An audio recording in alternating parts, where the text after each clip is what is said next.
quando nave Vespucci entra in un porto non entra solo una nave, entra proprio l'Italia e quindi fa vedere quali sono la nostra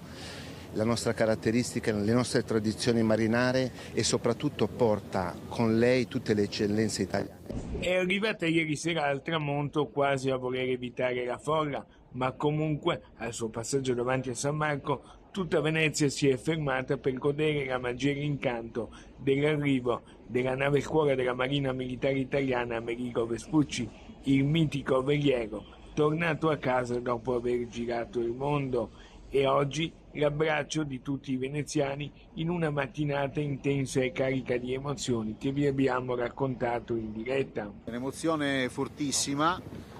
abbiamo provata ieri pomeriggio al tramonto, arrivare in una cornice meravigliosa come quella di Venezia, una città storica, più storica di nave Amerigo Vespucci. Abbiamo visto Piazza San Marco che si è fermata, c'erano i flash delle persone che ci fotografavano, questo è stato il più bel saluto che potessimo avere. Fino a domenica decine di migliaia di persone potranno visitare la nave che ripartirà poi lunedì. Questa mattina l'inaugurazione con l'inno di Mameli eseguito dalla fanfara della Direzione Marittima del Nord, e il motto non è colui che inizia ma colui che persevera della nave scuola, quasi a voler elogiare la costanza e la determinazione e a lanciare da Venezia un abbraccio di pace. L'Amerigo Vespucci da sempre è l'immagine dell'Italia nel mondo, è stata una nave che ci ha permesso di riallacciare i rapporti con tantissime nazioni